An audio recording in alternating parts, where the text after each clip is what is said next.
भगवान तुम्हारी जय जय हो, भगवान तुम्हारी जय जय हो, कबीर तुम्हारी जय जय हो, कबीर तुम्हारी जय जय हो, हे बुद्ध तुम्हारी जय जय हो, हे बुद्ध तुम्हारी जय जय हो, हे ग्रहानंद तुम्हारी जय जय हो, हे ग्रहानंद तुम्हारी जय जय हो, गुरुदेव तुम्हारी जय जय हो,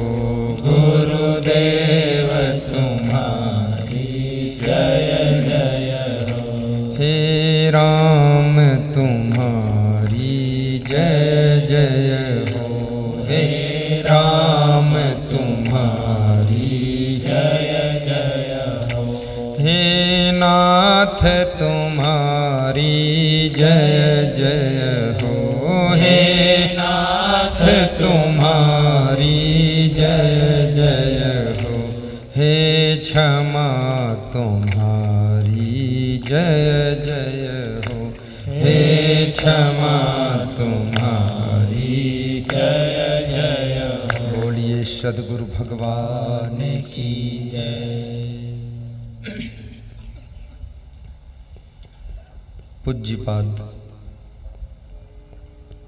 क्षमा के मंदिर सद्गुरु श्री क्षमादेव जी के पावन चरणों का आशीर्वाद लेकर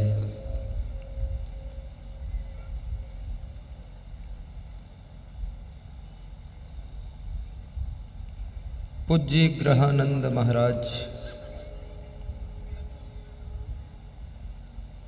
को स्मरण करके बिहार प्रदेश डिस्ट्रिक्ट गोपालगंज ग्राम कोयनी की पवित्र भूमि पर कौटिल इंटर कॉलेज की फील्ड में सुखद सत्संग जीवन परिवर्तन दुख निवारण कथा का शुभारंभ हो रहा है।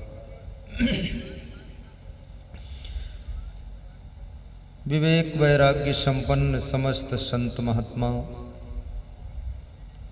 धर्म स्नेही बंधुओं, श्रद्धा मूर्ति माताओं बहनों तथा मेरे प्रिय आत्मन बच्चों, आज बड़ी प्रसन्नता की बात है, सत्संग का दूसरा दिवस आ चुका है। बड़ी दूर दूर से श्रोता आए हुए हैं। मोतीहारी जिले से संतोष कुमार सोनी, कोई छपरा जिले से, कोई कुशीनगर से, कोई गोपालगंज से, कोई वैशाली से, कोई मुजफ्फरपुर से, कोई समस्तीपुर से, कोई पटना से, कोई भोजपुर से, कोई सीवान जिले से, कोई मुंगेर जिले से, विभिन्न स्थानों से सत्संग के प्रेमियों का आगमन हुआ है। सबको व्यास गादी धन्यवाद दे रही है। जो साधु संत महंत पधारे हैं उनको भी व्यास गादी शुभकामना कर रही है। ताली बजाकर अभिनंदन कीजिए।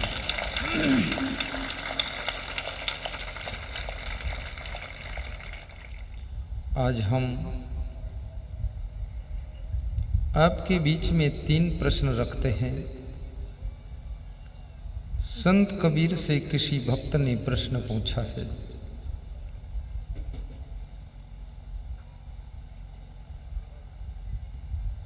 कि संसार को आप क्या देना चाहते हैं, आप क्या सिखाना चाहते हैं। कबीर साहिब कहते हैं, संसार में आने के बाद मनुष्य को दो काम जरूर करना चाहिए, और यही दो बातें मैं सिखाना चाहता हूँ कि संसार के लोग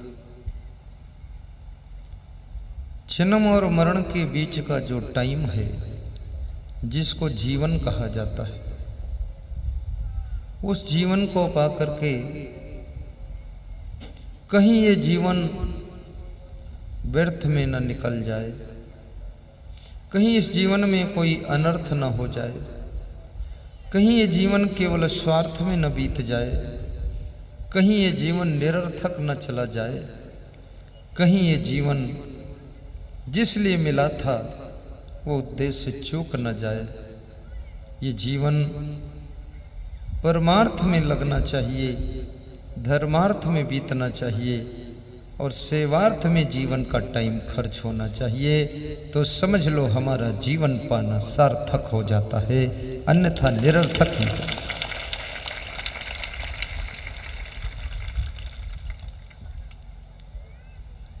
दो बातें कबीर साहिब बताते हैं। वे कौन कौन सी दो बातें हैं अभी आपके सामने प्रकट करूंगा। एक दूसरे प्रश्न की भूमिका और बना लेता हूं।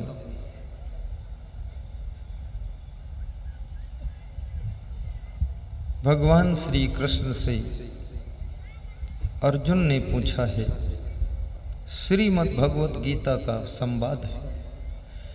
अर्जुन ने कहा कि हे कृष्ण, संसार में लोगों को शांति क्यों नहीं है? हर जीव शांति की तलाश में लगा रहता है। बचपन भी दुख में बीत जाता है, जवानी संघर्ष करते करते टेंशन में निकल जाती है, और बुढ़ापा में भी उलझन असमंजस बना रहता है। तो ये जीव को शांति कब मिलेगी? और शांति एक ऐसी चीज है जो गरीब को भी चाहिए और अमीर को भी चाहिए। बाबा कम करो। ये शांति बहुत बड़ी चीज है। शांति बहुत लोगों को जागने में तो अलग है, स्वप्न में भी नहीं मिली है।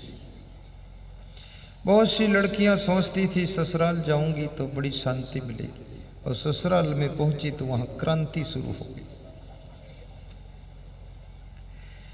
सासुएं बहुत सी इंतजार कर रही थी कि बहू आएगी तो बड़ी सुख शांति मिल जाएगी, और बहू जब आती है आंधी और तूफान लाती है। सास ससुर से उड़ के न जाने किधर लुढ़क जाते हैं, केवल बहू का शासन चलता है। पति भी सोचता है वो लड़का जो शादी करता है कि विवाह हो जाएगा, मेरी वाइफ आएगी तो मेरी लाइफ आनंद में हो जाएगी।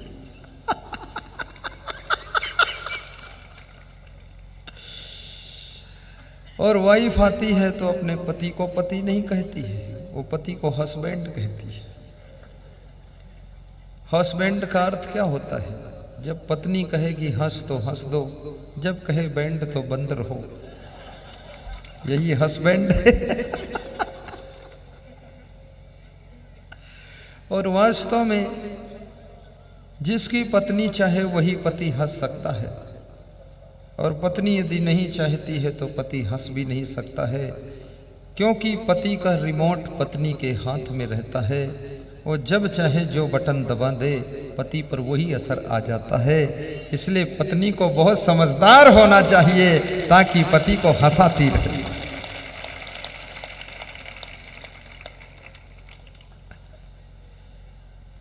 और जो दूसरों को खुश रखते हैं, जो दूसरों की हंसी खुशी का ध्यान रखते हैं, जो दूसरों की सुख शांति का ख्याल रखते हैं, उनकी सुख शांति कभी खोती नहीं है, उनकी खुशियां कभी कम होती नहीं है।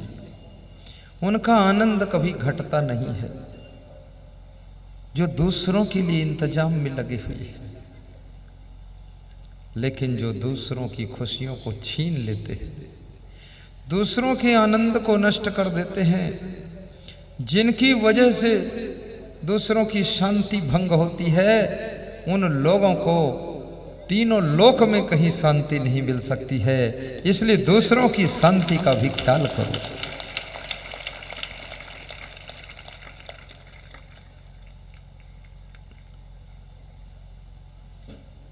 श्री कृष्ण से ये प्रश्न पूछा गया कि जीव को शांति क्यों नहीं मिलती है। एक विद्यार्थी सोचता है अच्छी पढ़ाई कर लूं, सर्विस मिल जाएगी तो शांति मिल जाएगी, और सर्विस मिल गई तो इतनी दूर सर्विस मिली है कि वो चिंता है कि घर ही नहीं लौट सकते। ऐसी जगह सर्विस मिली है जहां युद्ध चल रहा है, जम्मू कश्मीर में सर्विस मिली लेकिन वेतन नहीं मिल रहा, रुका हुआ है। सर्विस मिल गई लेकिन अफसर ठीक नहीं है, परेशान कर रहा है। सर्विस मिल गई परंतु अंदर संतोष नहीं है। राजनीति में काम करने वाला व्यक्ति सोचता है एक बार विधायक बन जाऊं बस धन्य हो जाऊं। वो विधायक सोचता था कि मैं विधायक तो 3 बार रह चुका हूं, लेकिन इस बार जो तकलीफ मिली वो कभी नहीं मिली। शांति नहीं। ये शांति कैसे आएगा? श्री कृष्ण कहते हैं, इसका उत्तर दे रहे हैं, नास्ति बुद्धि अयुक्तस्य न च अयुक्तस्य भावना न च अभाव यतः शांति अशांतस्य कुतः सुखम।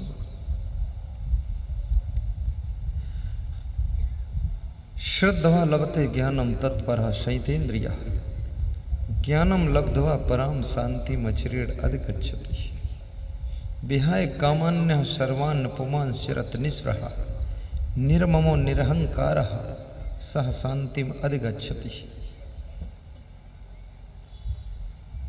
युक्ताहार विहारस्य युक्त चेष्टस्य कर्मसु युक्त स्वप्नौ बोधस्य योगो भवत् दुःखः। ये ही संस अस्पर्शजा दुख योने एवते आदंतवंता कौनते न ते सुरमते बुधा। ये सब शांति की श्लोक सुनाया हूं, लेकिन अर्थ अभी नहीं बताऊंगा, क्योंकि अर्थ बता दूंगा तो तुम बैठोगे नहीं, चले जाओगे।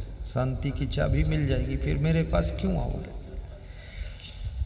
अगर मेरे पास में कोई प्लस पॉइंट है तुमको बुलाने का तो सिर्फ एक ही है कि तुम दुखी हो इसलिए आते हो। अगर तुम सुखी हो जाओगे तो हम तुमको ढूंढेंगे, फिर भी नहीं मिलोगे।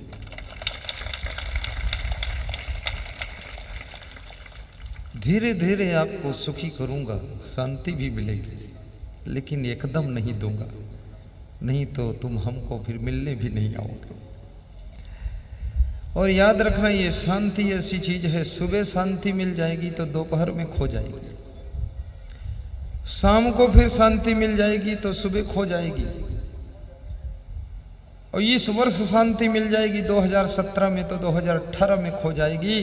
शांति उस चीज का नाम है, ये कभी मिलती है और कभी चली जाती है, उसी का नाम शांति। इसलिए शांति के लिए हमेशा सावधान रहना चाहिए, अन्यथा शांति न पैसे से मिलती है न जबरदस्ती मिलती है। शांति तो बड़ी समझदारी से पैदा होती है, और ये समझदारी बड़े गहरे सत्संग से पैदा होती है, तब शांति का जन्म होता है। तो आज मुझे लगता है 2 ही प्रश्न काफी है, क्योंकि शांति वाला प्रश्न भी बहुत बड़ा प्रश्न है।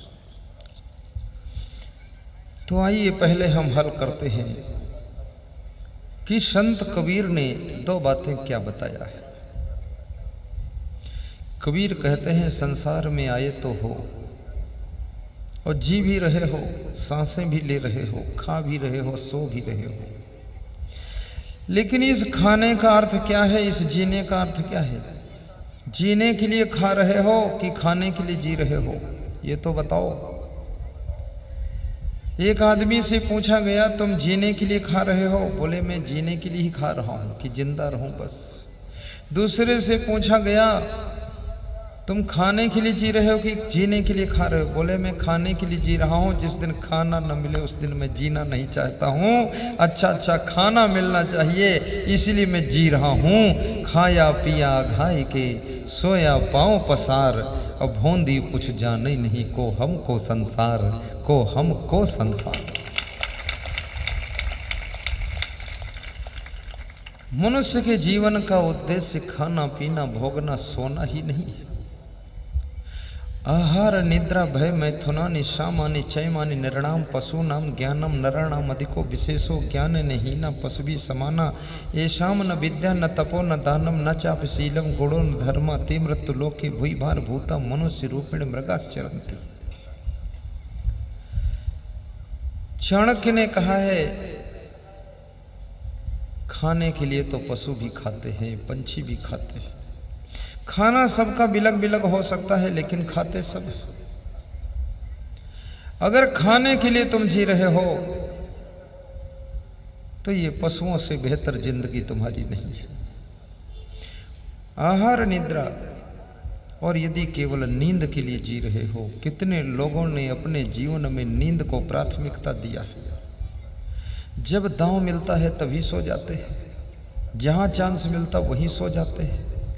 और कितने हमारे देश के नेता लोग संसद भवन में दिल्ली में जाकर सोते हैं, अपने घर के डबल बेड पर नहीं सोते हैं। जागो नेता, जागो सांसद, जागो भारत।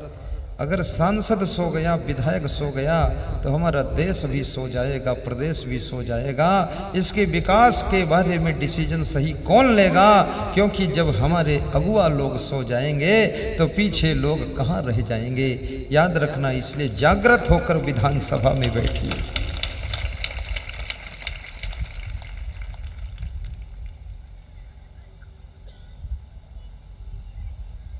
मैं तो सोचता हूँ कोई ऐसा आदेश आए कि सभी सांसदों को, सभी विधायकों को महीने में एक बार सत्संग ज्वाइन करना बहुत जरूरी है। अगर उनका दिमाग संस्कारित हो जाए तो देश प्रदेश का विकास ज़्यादा अच्छा हो सकता है। क्योंकि वह भी बेचारे मनुष्य हैं, बुद्धिमान हैं, समझदार हैं। संगत सही मिल जाए तो उनके संस्कार बदल सकते हैं।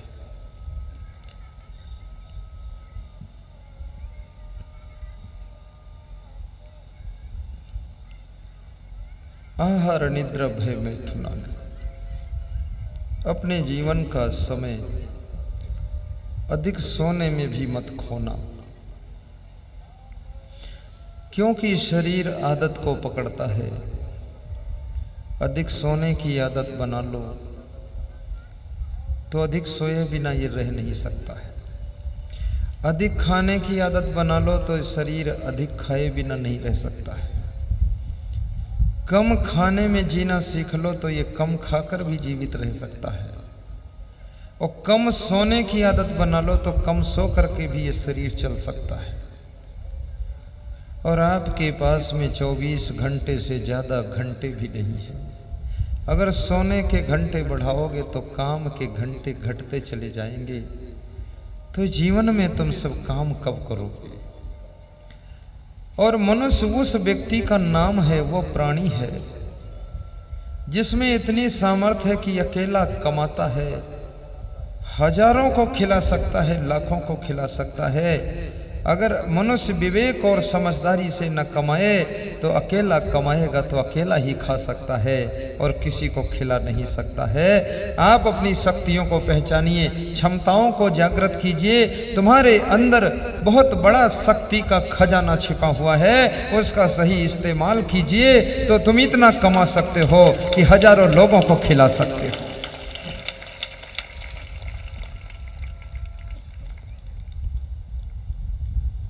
हर महीने की पूर्णमासी को भंडारा भी किया करो। कुंवारी कन्याओं को खीर पूड़ी खिला दिया करो। साल में एक बार कम से कम अपने माता पिता की पुण्य स्मृति में ग्रामवासियों को भोजन खिला दिया करो। उदारता होना चाहिए, जो मिला है उसको बांटना भी चाहिए। क्योंकि जो मिला है, जो तुम्हारे पास में है, मृत्यु का एक झटका सब तुमसे दूर कर देगा। सब यहाँ का यहीं रह जाएगा। तुम्हारे साथ में ये शरीर भी नहीं जाएगा, ये कमाने वाले हाथ भी नहीं जाएंगे, कमाया हुआ धन भी साथ नहीं जाएगा, और ये शरीर भी यहीं छूट जाएगा। इसलिए जो कमाया है इन हाथों से, उसे इन हाथों से ही दूसरों की सेवा में लगा देना, ताकि परलोक में आपका रास्ता सही हो जाए।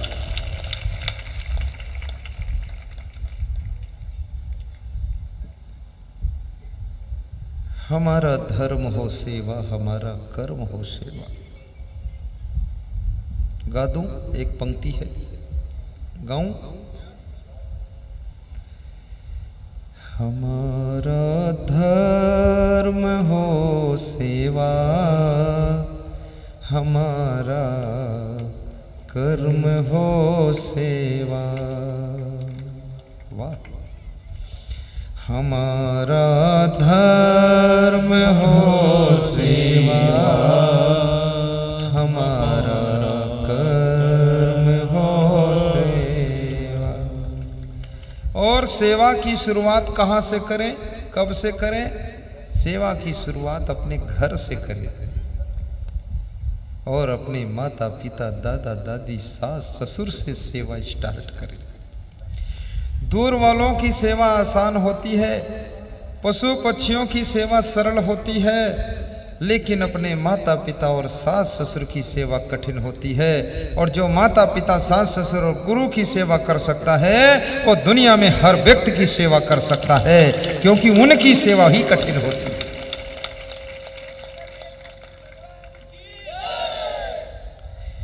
हमारा धर्म हो सेवा, हमारा कर्म हो सेवा, हमारा धर्म हो सेवा। गोपालगंज के पुलिस जवानों की सेवा के लिए उनको मैं धन्यवाद देता हूँ कि उन्होंने आज मेरी बहुत सेवा किया है, बहुत भीड़ में हमको संभाला है। हमारा कर्म हो सेवा, सदा सत्संगियों में मिल, सदा सत्संगियों में मिल, हमें सेवक बना जाना, सदा सत्संग। जय हो भैरूलाल राजस्थान की जय हो।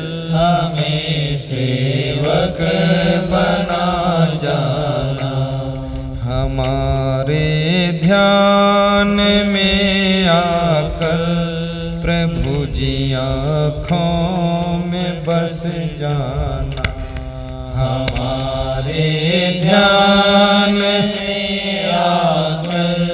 कोई सेवा ना छोटी होती है ना बड़ी होती है, जो सेवा सामने होती है वही सबसे बड़ी होती है, उसी को कर देना चाहिए। ये कथा पंडाल में जो आने का रास्ता है, जिस रास्ते से आप सड़क से आते हैं यहाँ पंडाल में, इस रास्ते की सफाई की सेवा हमारे ओमचंद्र साहू की बेटी शोभा कुमारी साहू ने, ये रामपुर वाले जिला गोपालगंज, इस बेटी ने ये सड़क की सफाई करने की सेवा अपने हाथों में लिया है कि गुरुदेव जी का रूम साफ करने की सेवा तो नहीं मिल सकती है, पर गुरुदेव के आने का रास्ता, उनके भक्तों के आने का रास्ता, सफाई की सेवा हम कर सकते हैं।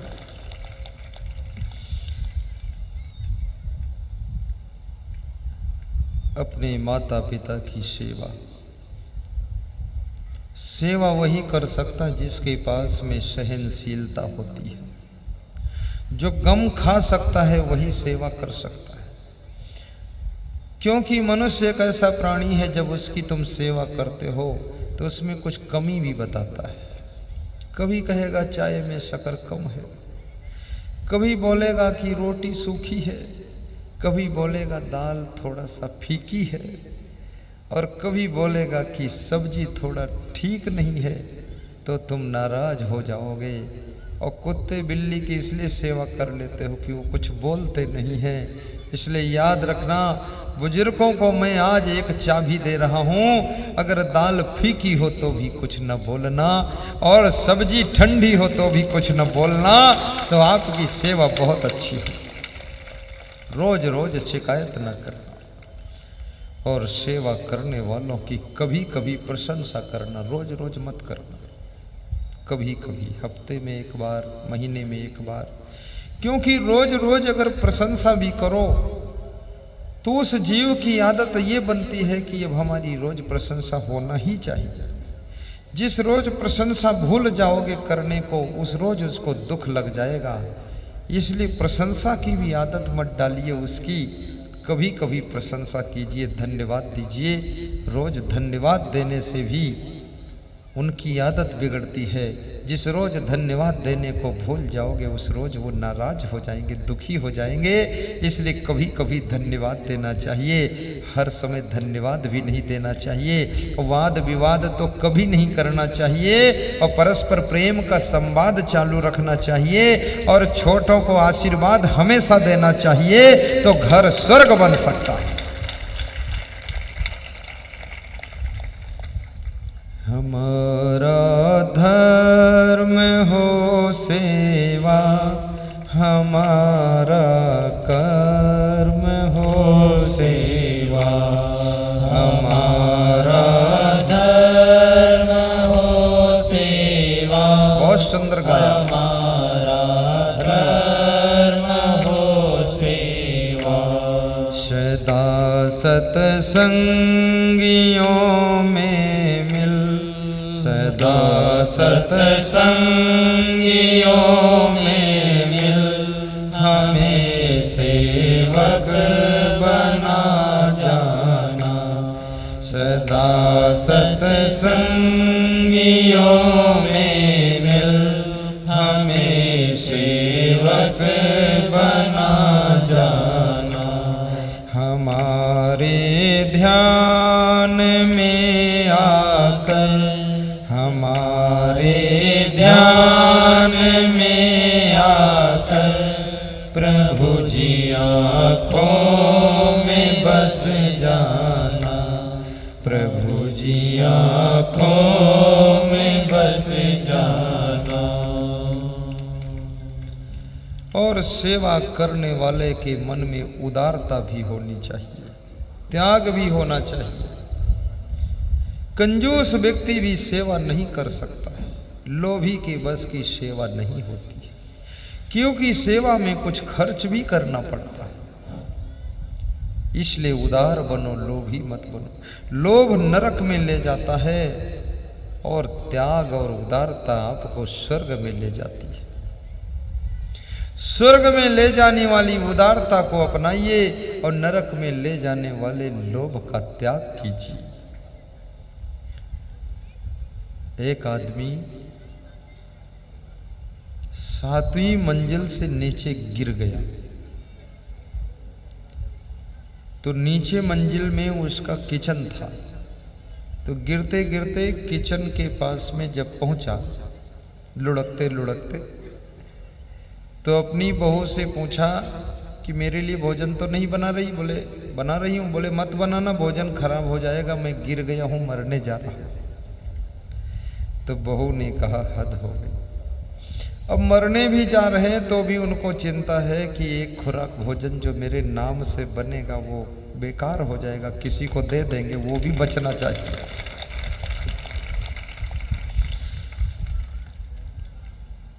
एक आदमी बहुत बड़ी सभा में जोर से चिल्लाया कि भाई 2000 रुपये की गड्डी किसकी गिरी है? जिसकी गिरी हो नाम बताइए, मेरे पास आइए।